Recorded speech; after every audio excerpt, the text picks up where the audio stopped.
What up, what up, what up? Sorry about the stall in the beginning. I was getting some stuff set up on the background, on the back end. Hope everyone's having a good day. Ed, good to see you. Shane, what up, what up? Nick, Barber, IJ. Nick, I appreciate that. You said hit the like on the way in. I appreciate that. RPM, man, good to have you. Guys, if you're getting here early, you know what to do. Drop those questions right now because it's the best time to do it. Ian, good to see you, man. Good to see you. Guys, I'm almost at my full recovery now. Feeling much, much better. These last couple days have been a grind, but I think I'm finally pulling over to the better side of this sickness. So that's really nice. Keith, good to see you. Fernando, what up? Halls Balls, Mech.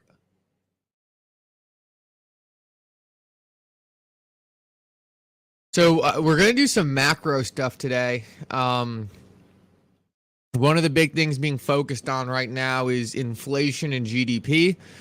I want to put some perspective on that today because I think that's the biggest thing driving the market.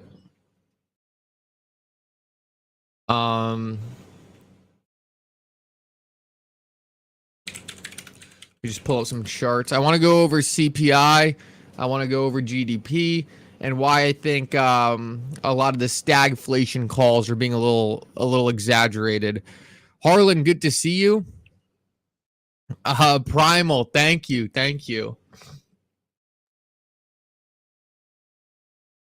Let's see if I can pull up CPI on TradingView. I don't know if I can.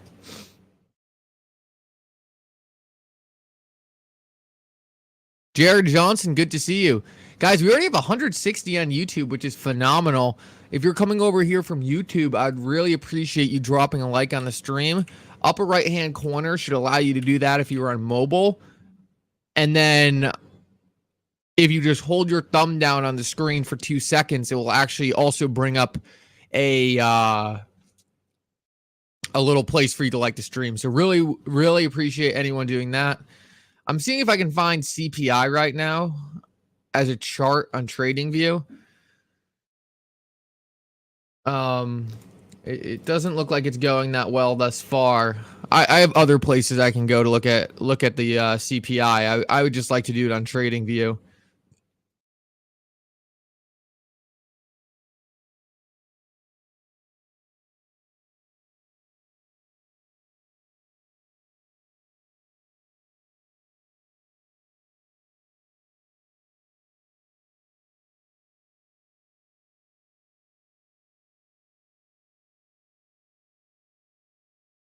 Oh, I think I might have it. Okay, this is going to be cool. I like where this is going.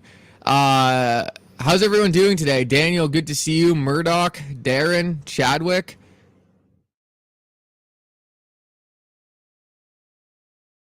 Oh, no problem, Chadwick. I'm sorry if I didn't see him, man. Sometimes it's tough to keep track of all the questions, so I'm glad you have everything under control, and it's nice to see everyone in the chat. I know I was kind of doing some stuff, pulling up some charts on the back end, but there's a ton of people here. Silver Days, good to see you. Ollie, Gonzo, Decrypt. 24, nice to see you, man. Nice to see you. 24, let's talk later today. I just saw your message and I was in the middle of meetings all morning. So let's talk later today. Dave Nelson, good to see you. I'm glad you enjoyed the session with Jake last night. I think me and Jake are going to have some exciting stuff coming into the future. So really appreciate you guys wanting me to collab with him so badly because it might have opened a very interesting opportunity. So it's always great talking with Jake. He's such a great person to talk to in the space. Scott, welcome as a member, man. Thank you. I want to take a look at inflation right now because there's a lot of talk about inflation, GDP, and all those things. What we're looking at right now is the 100-year chart of inflation. And what you can see is inflation very much kind of is in the normal range of where inflation sits. The Fed's goal for inflation is 2%, which typically is a little under where inflation normally sits in the United States. This bottom line is about the 2% number. And what you can see is the Fed's target is 2%, but inflation's really not normally at 2%. It's normally a little bit above 2%. What I'm proposing here is I think it's very likely that people are kind of over-exaggerating what inflation really is. We know what inflation obviously is. It's high and it's squeezing a lot of people, but I think a lot of people are trying to make it seem like the inflation number right now is way above historically where it sits. And what we can see is inflation very much is in kind of this 100-year range. The 100-year average for inflation is about 3%. And what we can see by this chart is if you just take a look at the 100-year average of inflation, we're actually very much in that zone. XP Market, man, good to see you. Good to see you. Congratulations on everything going on there. You guys have been killing it.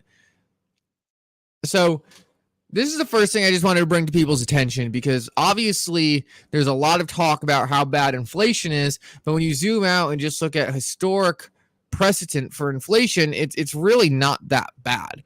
So the next thing that was obviously an issue this morning, and the main reason why markets sold off, was because we had a low GDP number in comparison to what we were expecting. Now, this is not great, right? Because it kind of shows that things are slowing down in growth in the United States. So a lot of people are saying with inflation as high as it is, the Federal Reserve can't cut rates, because a lot of people are thinking that inflation is still way too high for the Federal Reserve to bring rates down. Rates are the Federal Reserve's way of essentially preventing inflation from going up. I think it's very likely that the Federal Reserve is going to take a win with inflation sitting in this historical range. They're going to cut rates early next year, if not late this year, and it's to try to stop the GDP from tanking. This was our first sign that GDP is not holding up that well. And if we have another down quarter on GDP, we're going to be in a technical recession. Now, this is something I've predicted for a little bit on the channel. I said it's very possible we go into a technical recession, 2 declining quarters of GDP, but I don't think it's going to be an earnings recession. I don't think big companies are really going to take a hit. And therefore, I don't know how much of this is really going to be reflected in the investment sector. But I just wanted to bring this chart to your guys' attention, because there's a lot of people talking about how high inflation is. But I think if we just zoom out and really take a look at it, you can see inflation, while higher than the Fed's 2% target, historically isn't really that high. Now, we could have brand new issues if we take a look at this inflation chart. We could have brand new issues if the inflation is bottomed here and then we move back up out of this range. That would be very bad, and that would lead to us having to reevaluate some theses here. But as long as inflation can stay in this general range and move downward, then I'm not too worried. So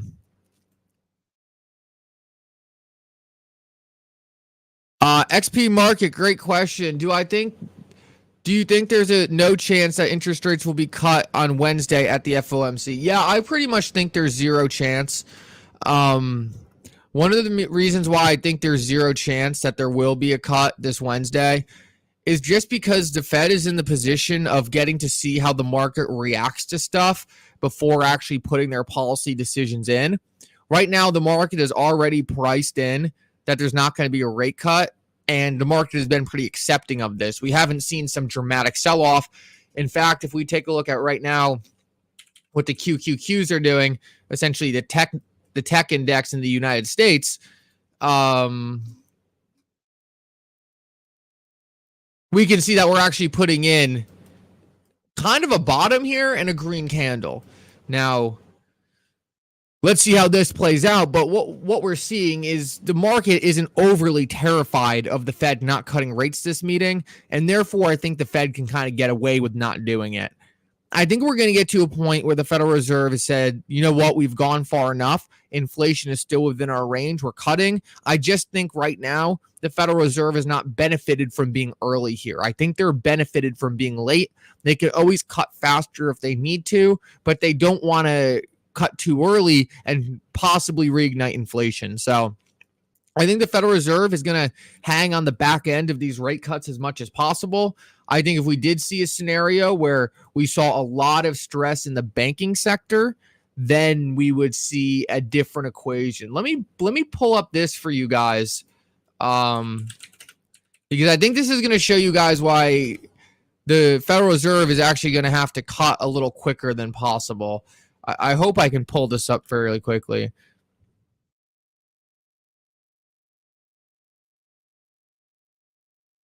XP, yeah, I think it would be mega bullish. I think it would be mega bullish if the Federal Reserve cut rates early. This market really wants to see the Fed cut rates, but this right here is an is the real thing I think people need to be paying attention to on why the Fed is going to cut rates in the near future. This right here is a chart of the Fed's profitability since 2014, and what you can see is that every banking institution in the United States right now is taking incredible losses, unsustainable losses. Our financial system's not built anymore for high interest rates. You can't have financial institutions losing hundreds of billions of dollars a quarter. Right now, the United States is paying more to refinance its debt than we're paying for the military. So these are massive issues that are currently being presented with the high interest rate environment. And this is what lets me know that if we take a look at inflation over the past couple years and see that it's in the 100-year average trend for where inflation is sat, then maybe that's going to be acceptable to try to stop these losses from happening on the back end. If the Federal Reserve did cut early, and we ended up in a position where rates were lower faster, I think this would be extremely bullish for the market. Now, something else I would love to mention quickly is, I know you guys have probably seen it. There's a chart that a lot of people put up that shows every single time the Fed has cut rates against what has happened to the market. And what you'll notice is on that chart, typically when the Federal Reserve does cut rates, it's not good for the market. And I contend that while that is true, that in past rate cuts, the market has gone down, it's really because the Fed is cutting rates in an emergency situation. The Fed is coming in and cutting rates because things have already gone off the deep end. So I think this time could play out a little differently if the Federal Reserve cuts rates before we go off the deep end because of other issues they see looming in the market. But we're just going to have to wait and see. Ultimately, I believe whether or not the Fed pushes us to some scenario where we get a big drop in the market, say to here, and then they cut rates and spring us back up, or the market kind of just trickles sideways and then we get the rate cuts. I think either way, these rate cuts are coming because of those losses we were talking about earlier on the bank side. JNK Money, good to see you. JetJo, good to see you. Taco Pro, Crypto Clay, Messi, what up? I hope everyone's doing well today.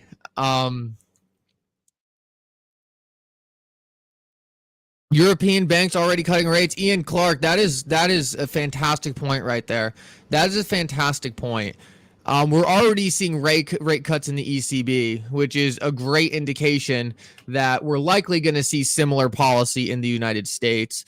And this goes two ways. We can look at another example for this also.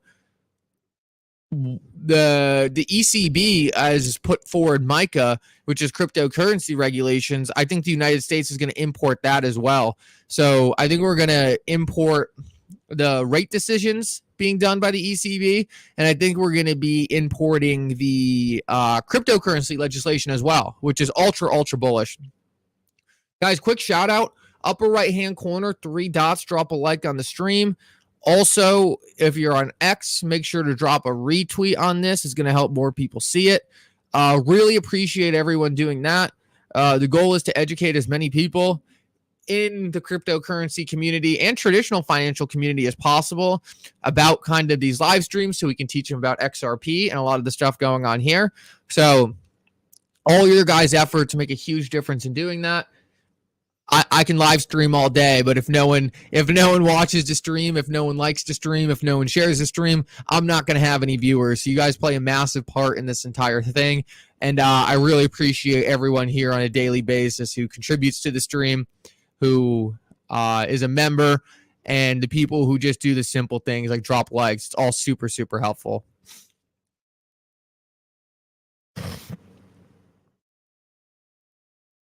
I'm glad everyone enjoyed the live stream with Jake last night. That was a ton of fun. Always love talking to Jake. Brian, good to see you. Mikkel, how do you feel about funny XRP videos? I think I found my niche. I don't know if I've seen a funny XRP video before. Actually, there are some very, very funny XRP videos being put out by notfinancialadvice.crypto. This dude, I think this dude is hilarious. Like, so funny. Let me share one with you in case you guys haven't seen it yet. Where is this one? It was a recent one. You guys have probably seen it, but I got to give this guy a plug because the stuff he puts out there is just so good. Oh, this is it.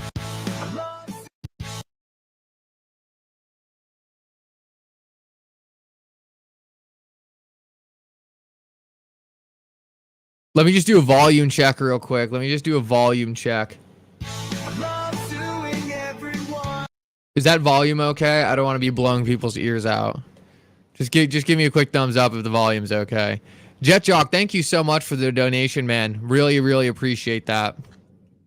Really appreciate that.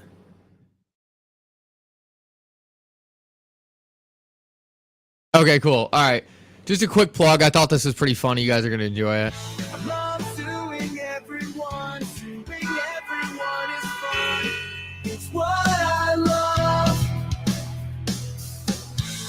To watch them squirm and love that they're concerned. The company will dump and burn and die. Gives me life. Gonna give my friends a legal pass. Gonna fight like hell to make it last. Gonna tell the world exactly what they need to hear. And then I'm out of here. And then I'm out of here. Advancing my career. Running without fear. Lost to listen clear. Lost to listen clear. Oh man, that's good. And the lyrics are so well crafted, man. This guy does some really good work. I don't know. Had people seen that before? It doesn't seem like it. There's a couple really good ones he has in here. There's a couple really good ones he has in here. This guy's absolutely incredible.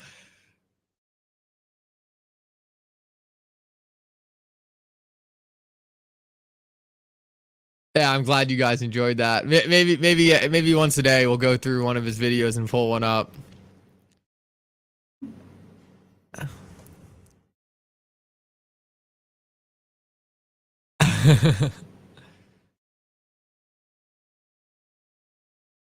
Yo, Tiger, good to see you. I'm gonna take a look at what's going on in the market real quick. Looks like the stock market's kind of shaking off the bad data we had this morning, so that's definitely good to see.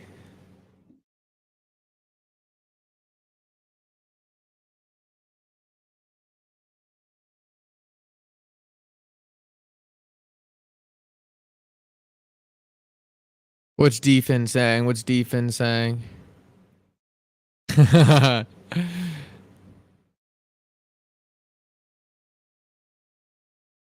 was the bad data this morning?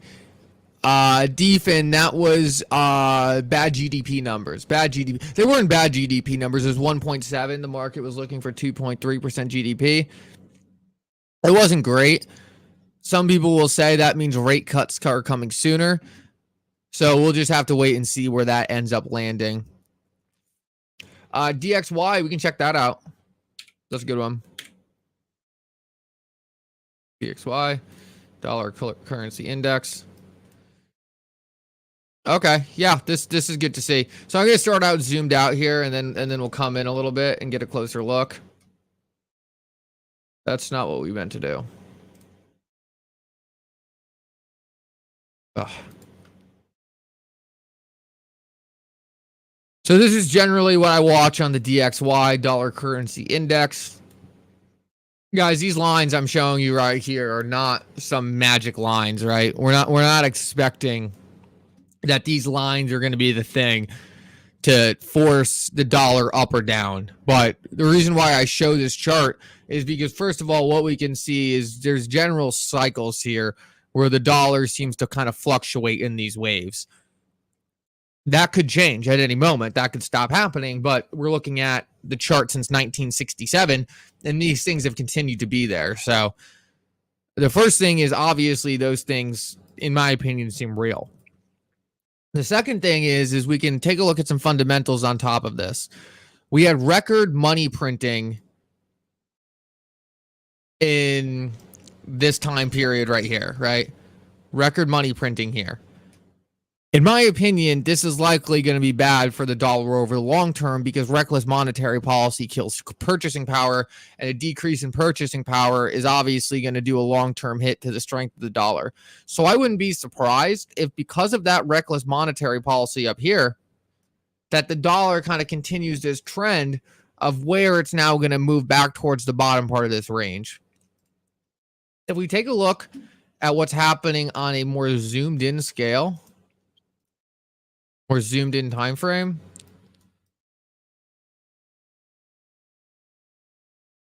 and we take this down to maybe the 5-day.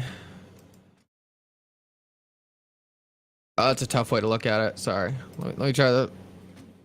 Yeah, let's do this. We can see there are signs that we're getting a rejection here, but we're gonna have to see more, in my opinion. I would like to see a big candle. I'd like to see a big candle downward. And I think that big candle downward comes in when rate cuts start. I think the big candle down comes in when rate cuts start. I think we kind of stay rejected by this zone, but once we get those rate cuts, I think we see this pull down. Now, there's a lot of speculation here, right? We're just going based off of the fact that there's reckless monetary policy up here. This should decrease purchasing power and ultimately lead to a bleed out of the dollar. But I will say, because it's important, I believe that I cover this from all sides. The money printing started here, and a lot of people thought this was going to be the move to take us down here. But what happened was there was actually a sharp recovery. And the reason there was that sharp recovery was because essentially people were incentivized to hold cash because of the high interest rates. So I believe the high interest rates are artificially propping up the dollar at the moment. People are being incentivized to hold cash because they can hold dollars and make good yield. I think when that opportunity goes away, people are going to flee cash in a really big way. So we've been up here higher than anticipated. I don't think many people expected the dollar to be as strong as it has, but I think ultimately it's going to move back down. DXY looks as if rate cuts are due next week, but maybe that's wishful thinking. Yeah, to be honest, I don't see rate cuts happening this week. The GDP number could have spooked the Fed. The GDP number could have spooked the Fed. The GDP number could have been the thing that spooks the Fed. Because if growth really is slowing down, then the Federal Reserve is going to be in trouble because the Federal Reserve doesn't want to cause a recession or a depression. So GDP numbers could spook the Fed. That could push them into ultimately cutting rates. But I think the bigger thing is just the losses being taken by the financials. The losses being taken on the financial side are really going to pigeonhole the Fed into a situation where they're going to have to cut rates eventually. I just don't know if it's going to be this early. I feel fairly confident. We're going to get rate cuts before the election. I really do think we're going to get rate cuts before the election. But I just don't know if they're. I don't know if they're now. I don't know if they're now.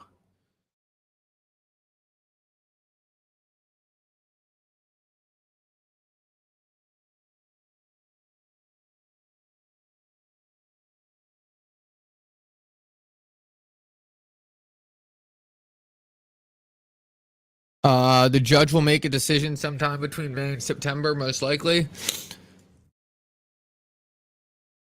Yeah, no, that's very accurate.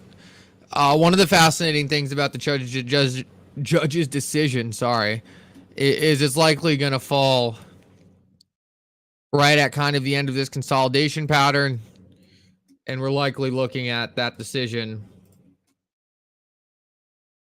coming in somewhere here. So we should have the decision somewhere here, and hopefully that that news causes some volatility to the upside.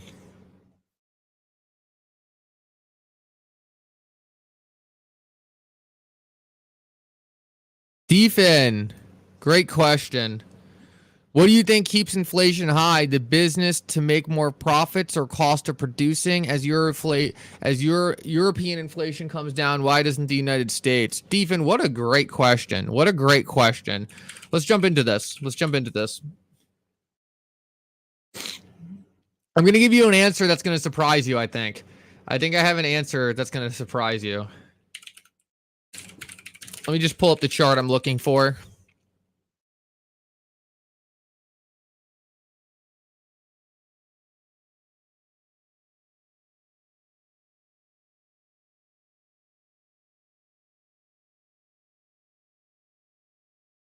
I used to have the most fascinating chart, and they deleted it.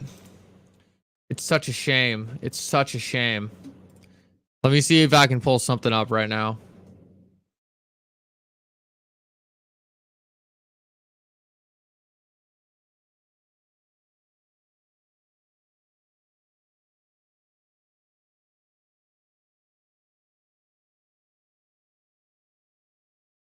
Sorry, one second. I'm getting there. All right, here we go.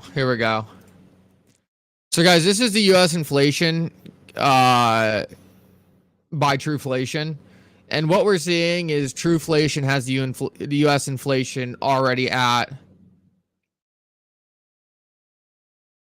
2.2%. Now, this is below the Federal Reserve's data on CPI. I believe the Fed has things at 3.2. I might be able to overlay this. I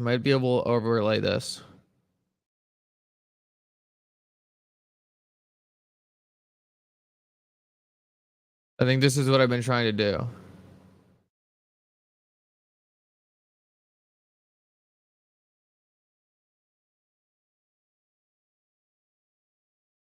Okay, here we go. The United States inflation rate 2.28%. Government rate is 3.8%. Now, what we're looking at right here is the Trueflation data. It's not the government data, but the Trueflation data is much lower than the government data. The reason why the Trueflation data is different than the government data is because Trueflation pulls data points from more sources. Trueflation pulls data points faster and quicker than government. So government's going to lag something like Trueflation. What Trueflation is doing is they're quickly going to the places of the economy that are deflationary and factoring them in. Think, for example, Alibaba and Temu and a lot of these Chinese retailers. These Chinese retailers are putting deflation into the U.S. economy because now people can buy some crappy white T-shirts where the quality, right, people aren't going to go over the top with, 10 for $10, and in the United States you're paying $15 for each. Now, this is real world deflation that's happening that we don't see in the Federal Reserve's data because they're just pulling lagging indicators. Like they're still pulling data from Nordstrom.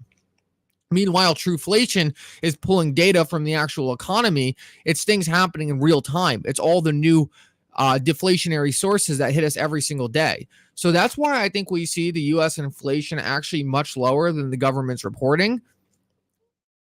I think we're yet to see a lot of this stuff kind of flow into the government data, and I think the government data is lagging. That's really what I believe is kind of going on here. We can move over and take a look at the UK inflation and take a look how that looks. So let's take a UK inflation rate real quick. I don't know what they did to this website. They totally ruined this website. It's a shame. USA. No, I don't want USA. I want the UK. All I want is the UK inflation data. I click on it, I get nothing. Okay, here we go. Yep, so here's the UK inflation data. Look, it looks the same. It looks the same as what's happening in the United States. Trueflation has it a point lower on here than what we're seeing in the UK. And it's just because these government entities lag. So ultimately, I think we're making this move down to lower rates. I think the government data is going to catch up. I think Trueflation is a great way to kind of monitor these things in real time. It allows us to see that the government's just really inefficient in pulling a lot of this stuff. But I think ultimately it's all coming to the same place. This is interesting. I want to take a look at the Big Mac Index United States because this is inflation just around the Big Mac. Okay, so this is a great lesson, guys. This is a great lesson. This is a great lesson right here. What you see is inflation on Big Macs is going up constantly. Meanwhile, the inflation on the CPI is going down. This is where a lot of people have a really hard time differentiating the inflation numbers from actual inflation. Obviously, we all live our daily lives and understand that inflation has never stopped going up, and that's what this Big Mac index is. But the CPI shows that inflation is going down to some degree. What's the deal? Well, the CPI is a manipulated number. The CPI is made to look however the Federal Reserve wants it to look. So many people always tell me, Mikkel, you don't understand that the numbers are manipulated. Mikkel, you don't understand that the government fixes the numbers to make inflation look low. It's actually much higher. I 100% agree. I 100% agree. I agree that the CPI is manipulated. I agree that a better look at inflation is probably the Big Mac index. But the Federal Reserve, the person who controls the market, the person who controls the game based on the CPI data, not the Big Mac index. So when I'm talking from an investor standpoint, I'm focused on the numbers the Federal Reserve is looking at, which is this CPI number, not the Big Mac number. So I hope that makes sense to you guys. I 100% agree with all of you when you're telling me that the CPI is manipulated. I completely agree. But the Federal Reserve, Jim Coin, this is it. The Federal Reserve crafts policy based on this number down here, the CPI data. So we have to base decisions around the data the Federal Reserve is looking at, which is CPI. And therefore, if CPI is telling us that inflation's coming down, then the Federal Reserve is going to think inflation's coming down. Therefore, the Federal Reserve can cut rates, and we're likely in a time period that is much better for investing.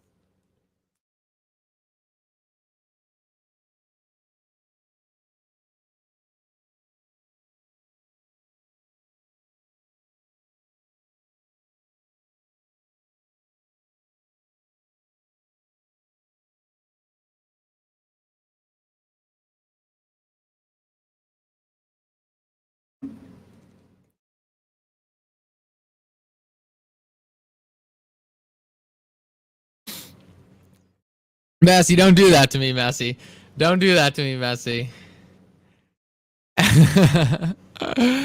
don't you do that to me, Messi. You did make me look. You did make me look. You did make me look.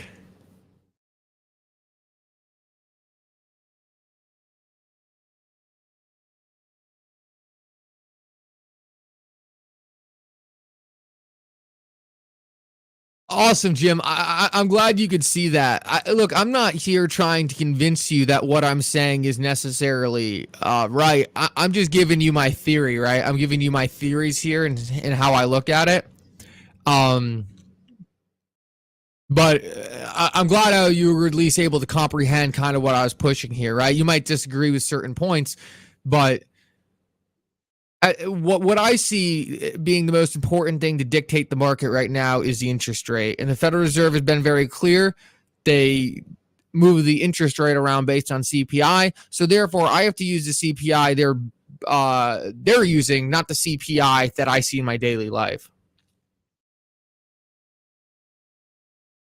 A big bag hold of. I'm very skeptical about the market in the short term. now everyone wants a Big Mac. Now everyone wants a Big Mac.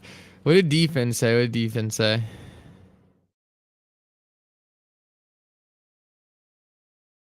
Oh, that's funny. That's funny.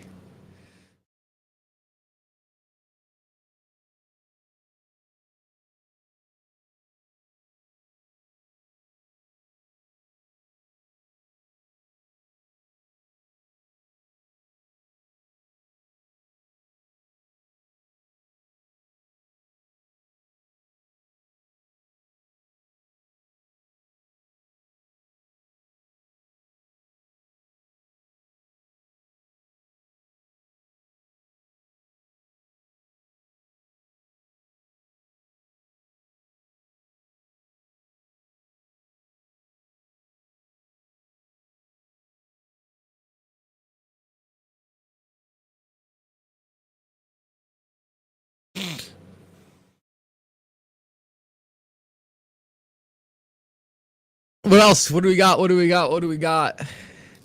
I'll check the news quick.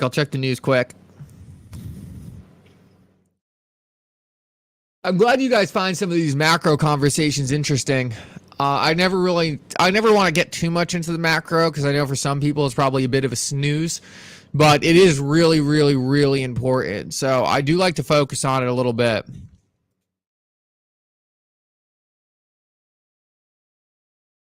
Great question right here, Mickle. Oh,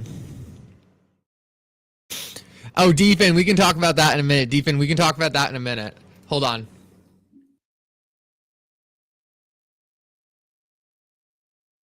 Mickle, is May 6th going to have any significant results? No, it's going to be funny to see what the SEC comes up with in terms of their arguments. But look, I think this case is mostly decided on the back end. Judge Torres just needs to put it in writing. So, it will be significant to see what the SEC says. But it's like so far the SEC's arguments have been more of something to read out of us finding it funny and kind of interesting to see what the SEC makes up next. The SEC very rarely has any like good or significant points.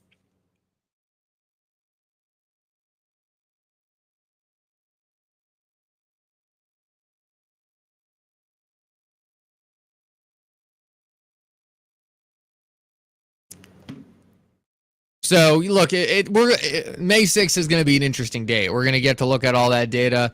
I think we're going to find some interesting stuff, but I don't think it's overly anything crazy. The big decision is going to be Judge Torres' ruling. It's interesting when Jake is saying R3 will be the only token with clarity. R3 will use the only token with clarity, but they won't work with Ripple. Just shows anyone can work with the XRP ledger. Defin, he gave me a big wink when he said they're not working with Ripple. He said he gave me a big wink when he said they're not working with Ripple. So look, Jake has obviously been in those conversations. He's met a lot of people I haven't. I don't want to speculate, right, on what Jake has heard and hasn't, but he was very clear that R3 is planning to use networks with clarity, and they see XRP as being the only network with clarity. So it goes against a lot of what we've heard in terms of speculation from other people, but it's a great little piece of insight by Jake that I think cannot be ignored. Looks like Bitcoin's making a bit of a recovery after this morning. Always good to see that.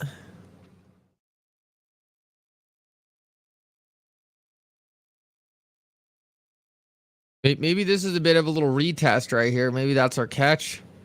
Or maybe it's down here. It doesn't really matter exactly on the zone.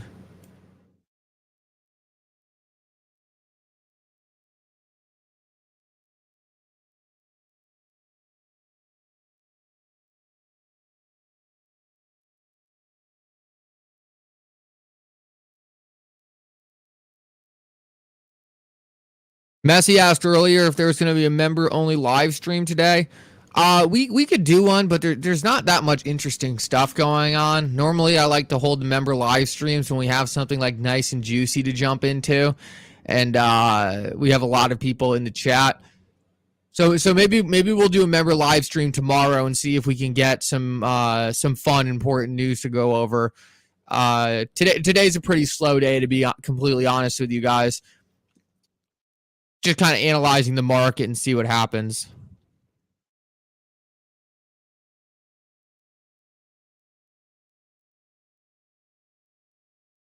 Can you go over the ODL situation? Should we be worried? Oh, of course. That's great. That's a great question.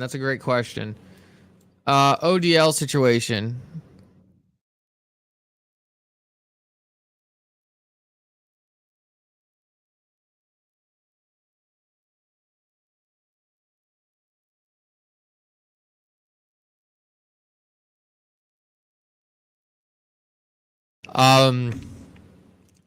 So the ODL situation is very interesting. I'm going to try to draw you a picture. We'll see how this comes out. I don't even really know what I'm drawing yet, but we'll get into it. So Ripple had, let's call it ODL 1, right? ODL 1. And in ODL 1, Judge Torres found that some of the ways they were doing ODL 1, there were some issues with investment contracts. And this made some of their ODL sales in the United States securities. One of the issues was lockups. One of the issues was discounts.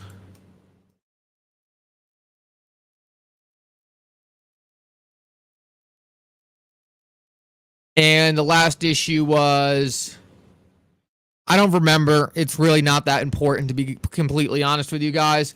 I don't want to speculate, so I'm just going to say X. So lockups, discounts, and something else called X was Ripple's issue with ODL 1. Now, Judge Torres, right, ruled that XRP is not a security. So Ripple can sell XRP in ways that aren't securities. The reason why ODL 1 was a security was because of these things right here. This is the issues they had. Now, right now, Ripple's saying, okay, look, court, we completely agree with you. We didn't mean to do these things, but we understand that your ruling says we're not supposed to do these. So going forward, we're going to do ODL with no lockups. That's barely English, but you guys get the point. No discount. And no X. And Ripple saying, look, now that we have this new product, right? Now that we have this new product that gets rid of all the issues you pointed out in your ruling, can we go forward doing ODL in the United States without breaking any securities laws? So this is what I see kind of being the main thing happening right now. I think it's very probable that Judge Torres is going to say, you know what? Now that you're not doing any of the things I took issue with, now your ODL product is compliant. So Ripple, you have to pay a fine based on ODL 1. You have to pay a fine based on ODL 1. But going forward, you are perfectly fine doing ODL 2. So I hope that answers the question. It's a great one. It's the most important thing in the case left so far. It's the most important thing left in the case so far.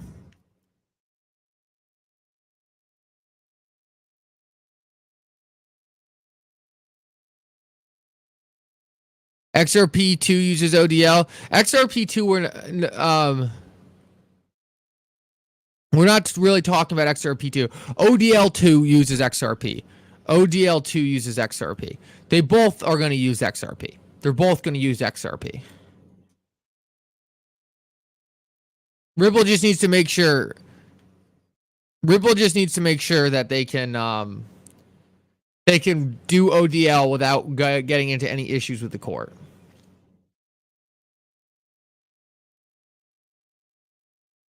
Let me try to clear this real quick.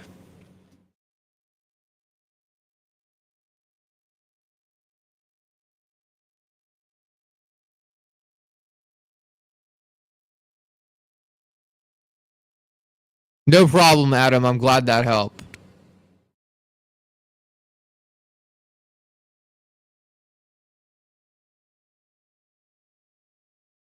No, Ripple does use ODL. There's no way Ripple doesn't use ODL. I can promise you Ripple still uses ODL. I can promise you that. There is no way Ripple is not using ODL. Zed, oh, I got you. Zed, that was a fake article. That was fake. Guys, you got to be very careful of whatever you're reading. People are going to try to put out information to make you think that bad things are happening at Ripple. Just like the other day when HBAR made that announcement and Cointelegraph came out with a hit piece, all these big news organizations are trying to make it seem like Ripple is failing. There's a reason they're doing that. They're trying to manipulate your thoughts.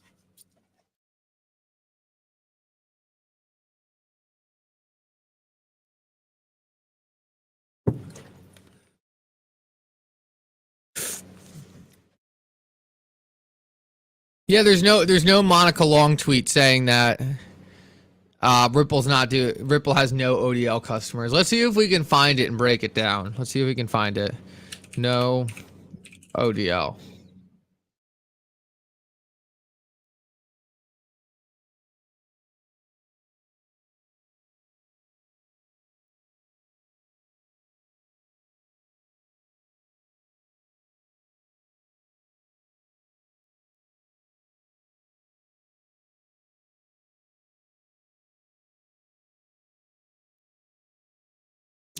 Oh, I see. Is this just saying that because Ripple has a subsidiary that does ODL? I mean, guys, this is kind of silly. This is kind of silly.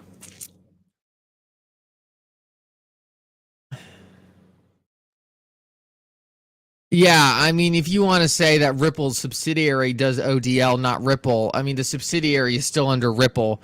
That's what a subsidiary is. So,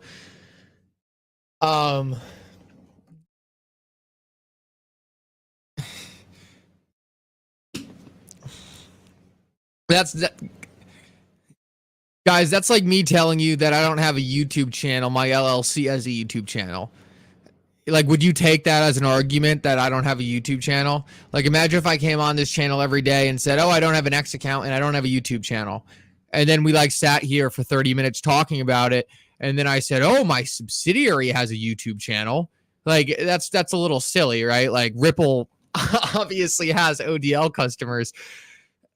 You can break it down however you want. It's just a little bit of a dumb nuance. Like, and I'm not saying whoever said it, it's dumb. I'm saying this article and even it being presented this way, it just doesn't make a lot of sense. It just doesn't make a lot of sense. If Ripple settles, can the judge still clear ODL? Yes, Fire Dog, they can. They can.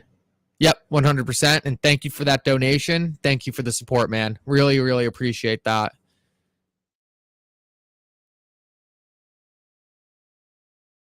No, Zed, here, let me clear this up. Let me clear this up.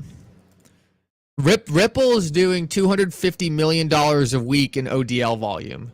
$250 million a week in ODL volume, over $3 billion a quarter. So let me break this down. Ripple is up here. Ripple, oh, I gotta share my screen. Ripple is up here. Ripple is broken into a whole bunch of different companies, right? They have Mataco, they have X, they have Y, they have Z. And all Monica Long is saying is that Z does ODL. And she's saying, oh, Ripple doesn't do ODL. This company under Ripple, company Z, does ODL. So look, Ripple does have ODL customers. If you want to say Ripple doesn't have them, company Z does, all right, but it's a little bit of a silly argument. It's the same thing as me saying, here's Mickle, and then saying, here's my LLC, and then saying, oh, I don't have a YouTube channel, the LLC does. Like, wouldn't that be a little counterproductive, right? To just saying that I have a YouTube channel. Like, Ripple subsidiary Z does ODL. I wouldn't be worried about XRP. I would not be worried about XRP. Look, I can't tell you what to worry about and what not to worry about, but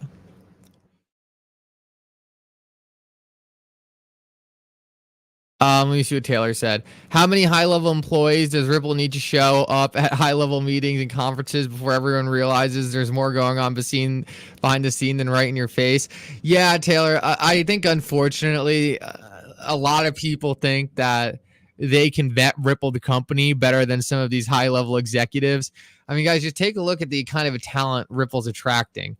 I hope people realize that high level talent doesn't just show up at random startups, right? They see what Ripple's doing and they want to be a part of it. So,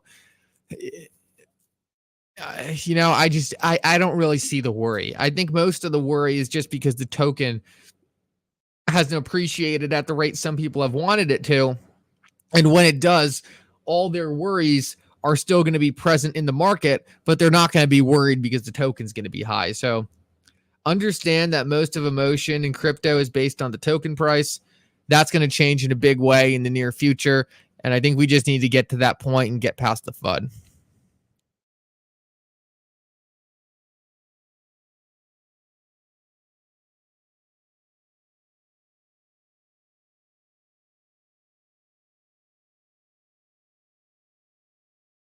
Stephen, I don't know enough about the payment licenses to really give you a.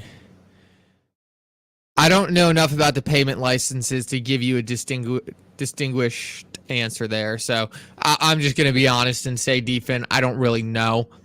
I'm sure Ripple has some goal there, but I would just be speculating.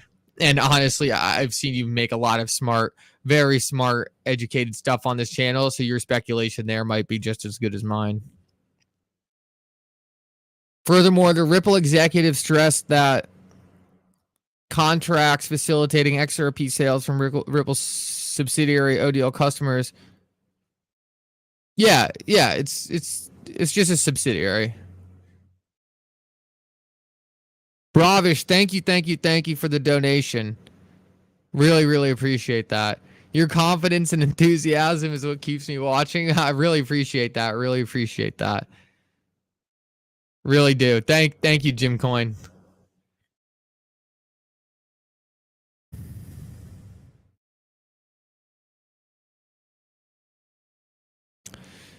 Taylor said, I think too many people are too overly invested comparatively to their net worth and income and are projecting their bad financial stress. Never invest more than you're willing to lose. Yeah, I think you nailed it. Look, I think in the long run, a lot of people are going to end up getting lucky because they're in a great asset. But it's important to realize, right? At the end of the day, it's an investment. And even if you were to start a company tomorrow, you could lose all that money. You can lose all your money doing anything. So you always have to invest accordingly. DirtNat makes a great point. Don't leverage yourself and leave your emotions out of it, guys. If you stay away from leverage, you're gonna make it. You're gonna make it far. Leverage and picking good assets is a great way to win over the long run. So.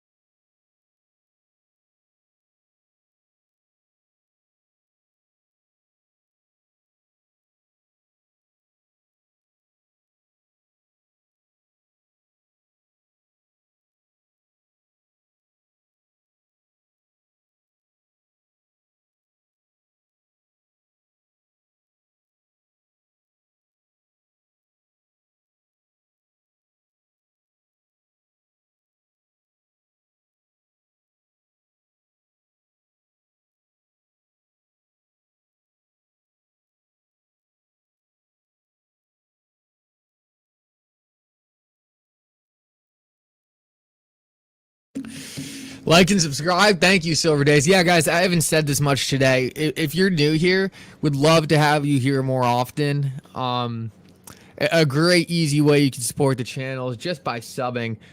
You guys are absolutely incredible. Love going live with you guys, and just being subscribed to the channel and dropping likes is really, really helpful.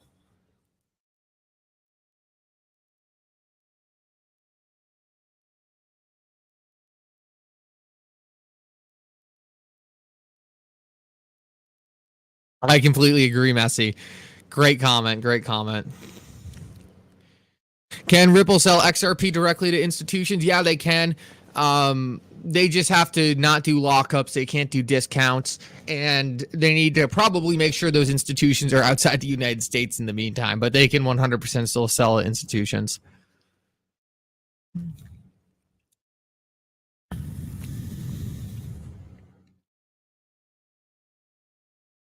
Welder mentality. Mickle, do you realize Judge Torres is in a pickle? USDT cannot be a security in ODL. She has to exclude stable coins. I'm not sure what you mean, Tim Bates. A little more, and I could probably jump into that. There's just too many avenues I could take that at the moment.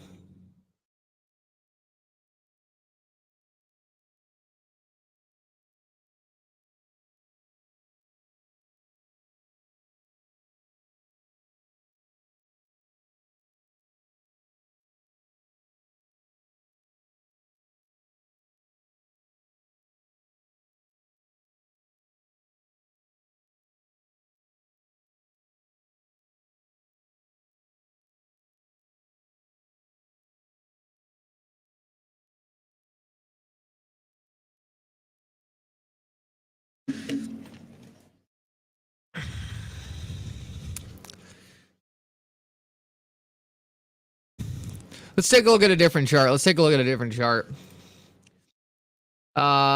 at the total cryptocurrency market cap, right? Let's take a look at that.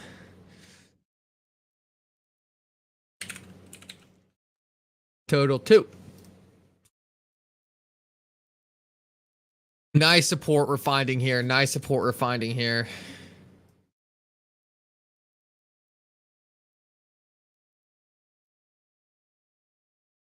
Guys, how could you look at this and not be bullish? Like, look at this chart, right? Look at this chart. We'll go all the way back here. This is 2015 to 2016. And guys, what you'll notice right here, is when I do TA, I normally go back to the early days of any chart, examine the price history of that specific chart, and then see how it's going to react in the future. Pasture here?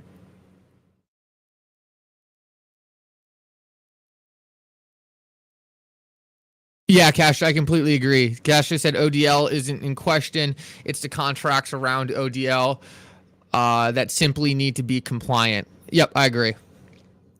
So what we can see is we kind of have this cut pattern, and then ultimately big breakout, cut pattern, get some resistance, big breakout, and now we kind of have this cut pattern, resistance, and I think we're likely on the verge of that similar breakout. So this is a total market index. I think things look really good there. Mickle, did you look at the XRP market cap chart already? Sorry, I stepped away. The monthly is screaming at us. No, I don't think we have. I don't think I've looked at the market cap one in a while. We can take a look at that. My only issue with the market cap chart. Oh, this one does go back to the early days. So you're saying monthly market cap chart.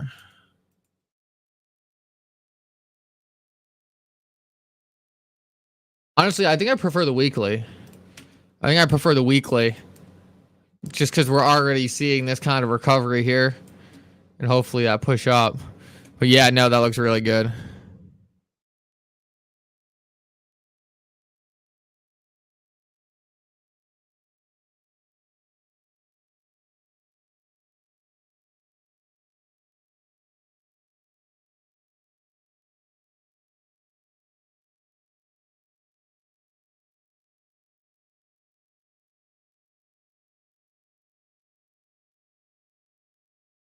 Yeah, guys, that's the thing of beauty. And I like all the market cap one is a little whack down here. You can't apply that same thing because for some reason the market cap is different than the other chart here. If you take a look at XRP price bit stamp, It's funny, this early day stuff looks different. This early day stuff looks different. This early day stuff.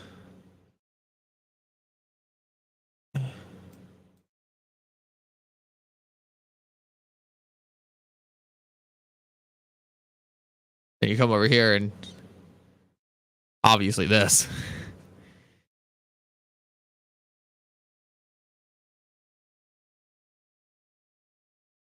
Oh, we'll throw the Bollinger Bands on. I know people like those Bollinger Bands.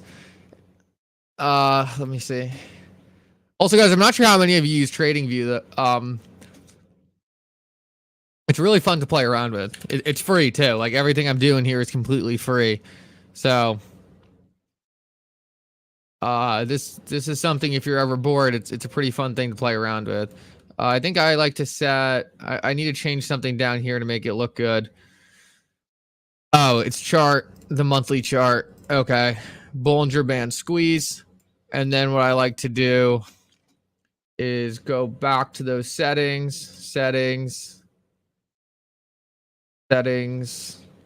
style, background, opacity up.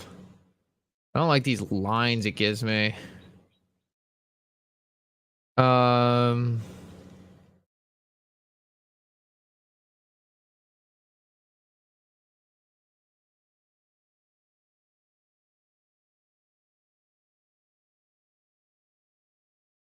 All right, I guess it's giving me lines though. Oh. Okay, yep, here's the Bollinger Bands. Obviously, squeeze there. Squeeze there. Squeeze there. Mickle, you responded to me? What you got? What you got?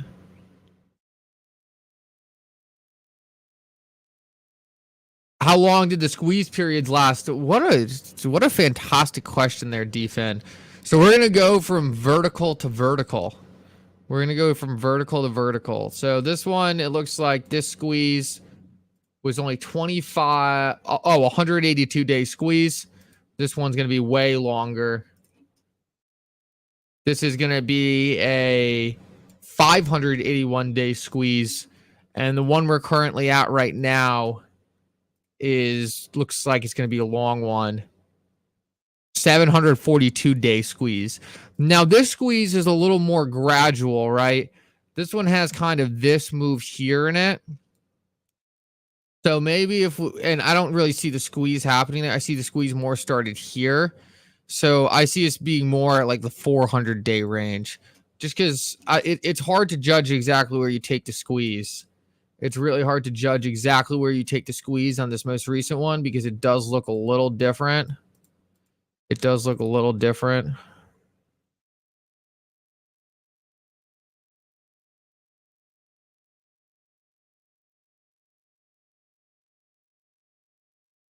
Let's see.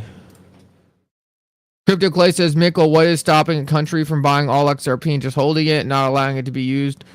If it was cold storage, they couldn't buy all of it, Crypto Clay, because the more and more they bought, the more and more people would just be selling at higher prices, and it would just keep getting bid up. So it would just jack up the prices exponentially until the party couldn't afford it anymore. I don't think it's really possible to buy all of it, because the price would just end up being hundreds of thousands of dollars, and you would just always have sellers. You'd always have sellers at certain prices, and you just keep jacking up the price until you really couldn't afford it. Yeah, Crypto Clay, I don't think they could, to be honest with you. I think it just keeps scaling the price. Moon Lambo just did a full show on it. A full show on what? No, Fire Dog, I really appreciate the donation, but I'm going to be completely honest with you. I don't have a lot of thoughts on oil. I'm not going to sit here and pretend I know. So I'm just going to have to chalk that up and say I'm not an expert there. So hopefully you understand that.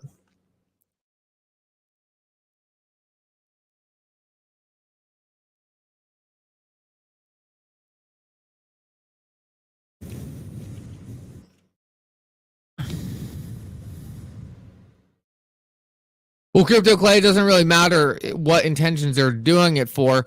Crypto Clay, if I was to start buying massive amounts of XRP off exchanges, then those exchanges are going to keep jacking up the rate because I'm going to keep buying XRP at whatever prices. Eventually, XRP is going to get to a price, say $10,000, where I'm not going to be able to afford buying that XRP anymore. So that's the thing about XRP. The price keeps scaling. So if you were to buy large amounts of XRP, let me see if I can draw this, right?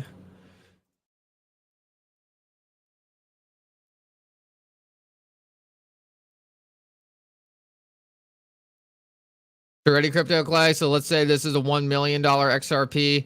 This is 0. And on this bottom scale is you buying. Well, even BlackRock would have a hard time because the price would keep scaling.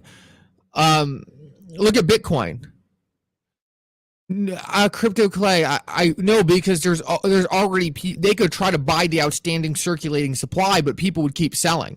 So look, the more and more people buy, the higher and higher and higher the price is going to go, until it just starts going exponentially, and you have single XRPs trading for millions of dollars. Because if you have a party who's willing to buy XRP at any price, then I could sell my XRP at any price. So if I see BlackRock saying that I'm willing to buy every single token for $1 million, then at that point, I'm going to be willing to sell my XRP for $1 million. And it's just going to make the price go exponential until not even BlackRock can afford it. Obviously, right, there gets to a point where you can talk about money printing, but I just don't think that it's really possible for someone to buy all of it.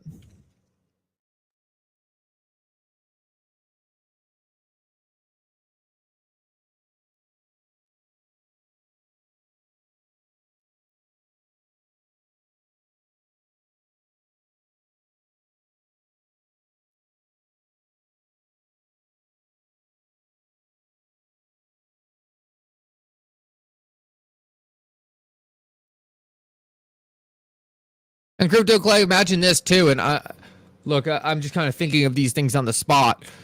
The escrow is always in place. So if BlackRock bought all the available XRP today and there's no more XRP on the open market, I think it's safe to say that XRP would be trading for hundreds, if not thousands of dollars if there wasn't a single XRP on the open market.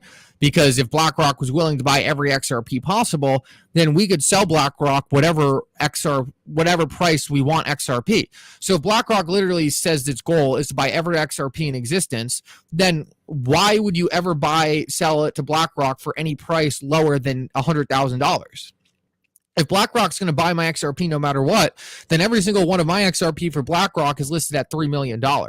So it's important to understand that you can't just go into a market and say, I'm going to buy every single thing, because it's just going to exponentially scale the price to a level that BlackRock would be paying millions of dollars per an XRP. And I think at this point, we've just kind of got to a place where it's so theoretically impossible that, right, it's probably not that your question wasn't good, It's just getting into a lot of speculation.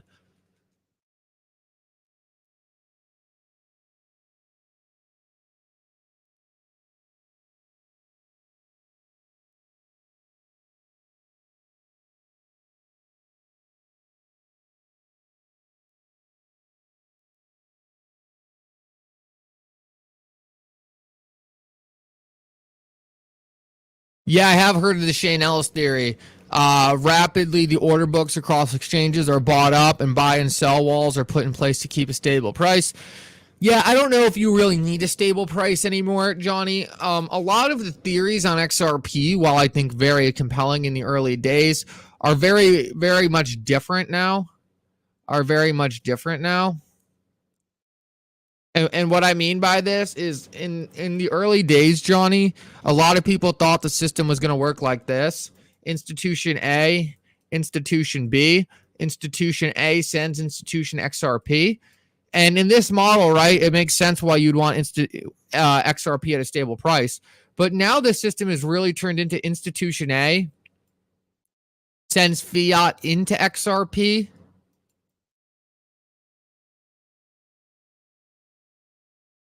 And something else comes out, say JPY. That's a Y. Let's just do YND. Doesn't really matter. So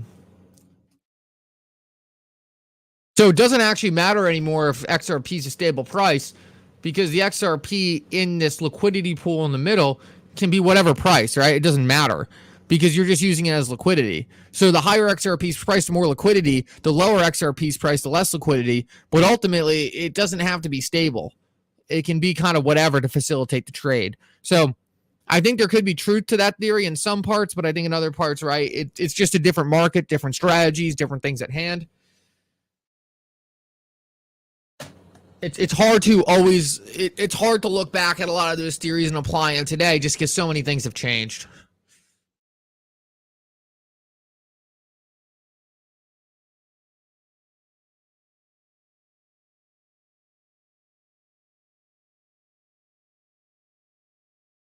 Yeah, the liquidity needs to go in and out, but here, right here, let me show you this. The liquidity needs to go in and out. The liquidity needs to go in and out, but say this is the XRP liquidity, right? And say this is the volatility of the XRP. Say this is the volatility of the XRP liquidity. And say this is $1 trillion. If you're routing any payment that has lower liquidity than that 1 trillion, it's always going to float fine, right? It's always going to float fine. The volatility doesn't matter. The volatility doesn't matter because you're always going to be routing payments that are below the liquidity threshold. And the more volume we see, the higher this liquidity threshold will scale.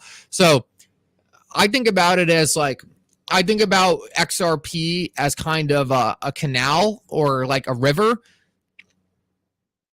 Look, you can send, it doesn't matter how high or low the river is, as long as there's sufficient water in there for your largest boat to cross, right? You can have small boats going through, you can have large boats.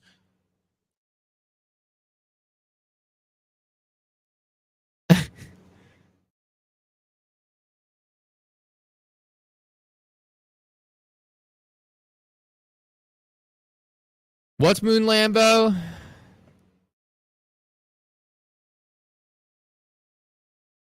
Moon Lambo just did a VCO. What? A video. Oh, video. I would have to watch the whole video to really break it down.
I don't know. I'm looking into the Moon Lambo thing. Ripple itself has.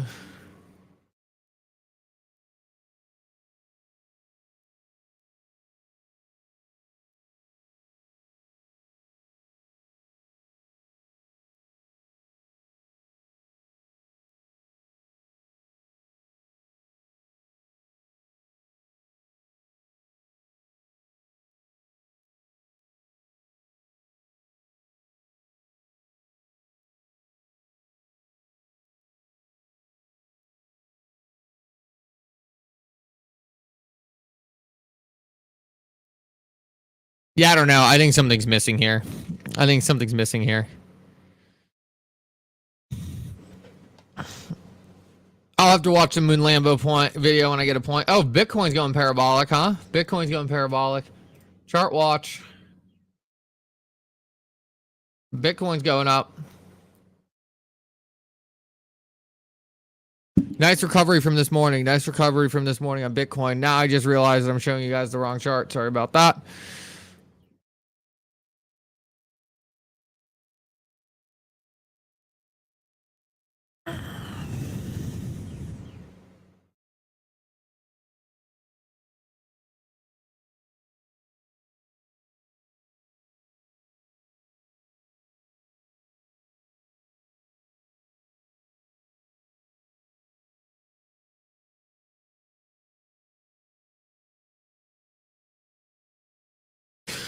Ripple has ODL partners, but they're not using XRP. They're using Tether per Moon Lambo's video.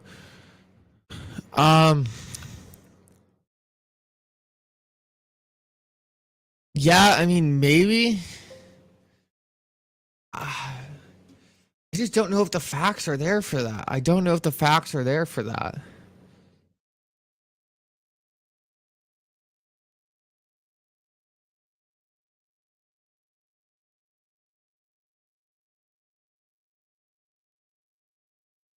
It says right here.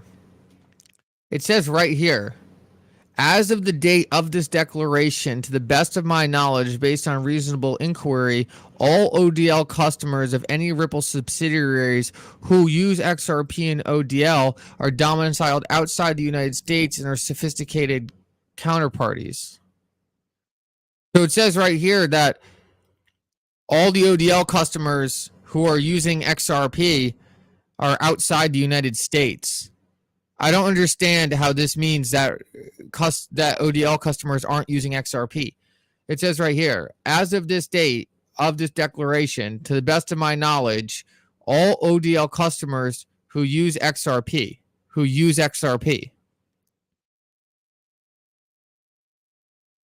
What am I missing?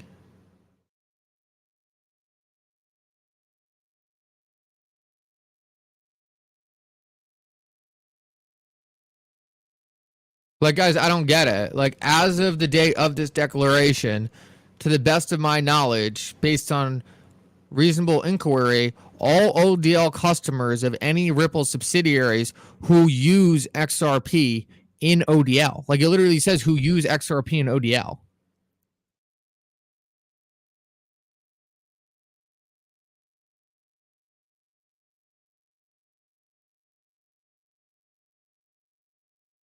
Like, we're looking at the quote right here. This is what I don't understand.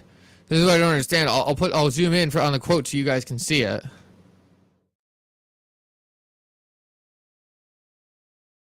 I don't think that helped at all. Now you just can't see anything. Oh, here we go. As of the date of this declaration, to the best of my knowledge, based on reasonable inquiry, all ODL customers of any of Ripple's subsidiaries who use XRP in the ODL product.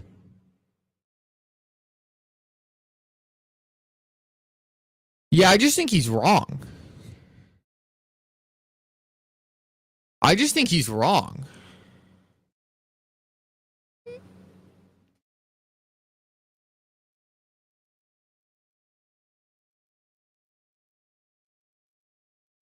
Yes, Mecco, but only in the United States. Only in the United States. That's what Monica Long is literally saying here. Monica Long is saying that it's only outside the United States or inside the United States they're not using XRP.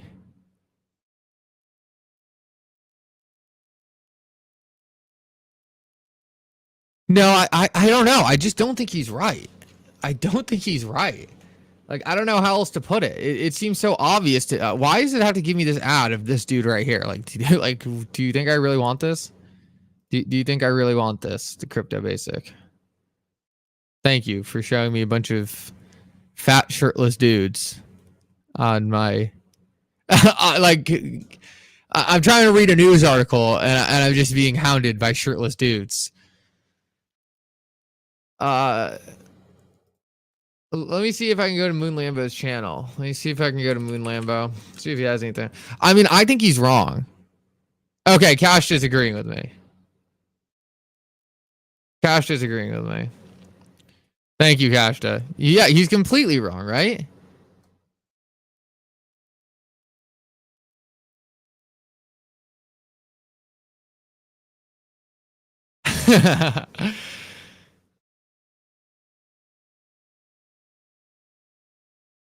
Well, Moonlambo stated that Ripple under U.S. court of law, but their subsidiary that is in Singapore law is the one using XRP. Yeah, Deefin, I get that, but like that's just like to me that's like kind of not a great point to make because a subsidiary is still under Ripple. Like if that subsidiary committed fraud, Ripple would have committed fraud, right?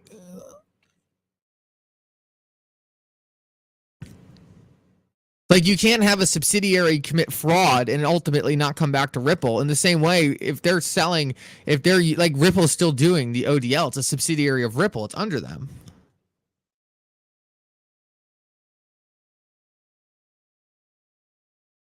All right, guys. Look, we're getting this comment a lot. Let's look at the art. Like we're looking at the article, right? We're looking at the article. This is the article, right? Ripple president says Ripple itself has no ODL partners. Okay, we're reading the article. Everyone's here. We got 231 people and 99 on X, right? We're going through the article right now. So everyone commenting that Ripple president says they're not. Let's actually read what it says. Let's actually read what it says. This is all a recap of the case. This is all a recap of the case. Okay, Ripple itself has no ODL partners. Now, what does that actually mean? Oh, well, look right here. Ripple's subsidiary. Well, guys, Ripple's subsidiary is still Ripple. It's still Ripple. It's like I don't know how else I can say this. A subsidiary is still part of the company.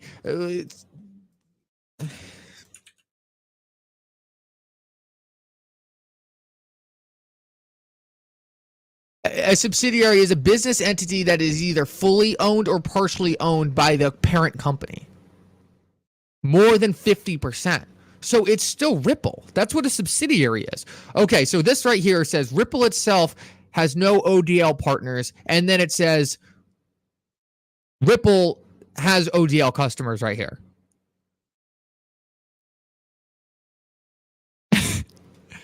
So let's correct this. Ripple has ODL partners is what this says. Ripple has ODL partners. This no is wrong. Ripple has ODL partners. Now let's get to the next part. ODL inside the United States is putting a pause on XRP. ODL outside of the United States is using XRP. It says right here, all ODL customers of Ripple subsidiaries who use XRP in ODL are outside the United States. And it doesn't even say all, it says primarily. So there might be even some in the United States still using XRP. Guys, there's nothing about this article that's true. Like it's just wrong. Like it's FUD. It's all FUD. Like this is what I'm trying to make clear. And it doesn't take a lot to look at this and say a subsidiary is still the company, right? And then the document right here perfectly says that Ripple subsidiary, like it doesn't even name the subsidiary as a real name other than Ripple subsidiary. Like it's that closely linked to Ripple that the subsidiary doesn't have a different name. It's Ripple subsidiary. Yeah, Moonlambo is just wrong. Like I have a ton of respect for Moonlambo, but to say that Ripple subsidiary isn't Ripple, I mean, and I'm not Mickle, right? It's my LLC.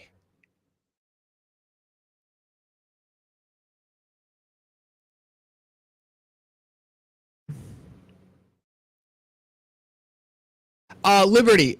To be completely fair, I did not watch Moonlambo's video. I'm going what other people are saying. Maybe everyone else just read the title too and didn't say the same thing. I know Moonlambo likes to do a bait and switch, so I very much believe Moonlambo probably said the same thing. So, I want to make this very clear. If Moonlambo is saying all the same things that I'm saying here, then I completely agree with Moonlambo. Okay. Okay, he's disproving the article. Awesome. Okay. Okay, then yeah. Look, so I was going based off the assumption.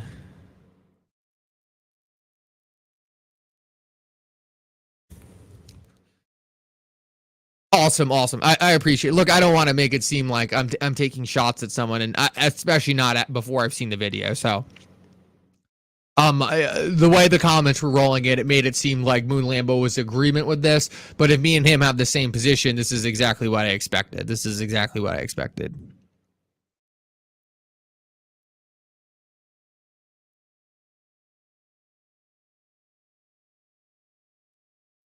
Well, guys, I'm going to make a video about this later. I'll tell you that. I'm going to make a video about this later and jump in on the party. And I'm going to say the same thing as Moon Lambo in my video, right? I'm going to be like, Ripple doesn't have any ODL customers. Oh, no. And then tell you guys why this is such BS. So good content for later.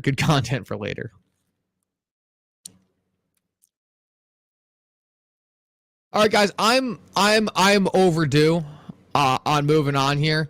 Guys, thank you so much for coming today. Maybe we'll get another live stream in at some point. You guys are all absolutely amazing. Guys, thank you so much for all the support you give me. You guys make these live streams so much fun. You're all absolutely incredible. I hope everyone has a great rest of your day. Tomorrow's Friday.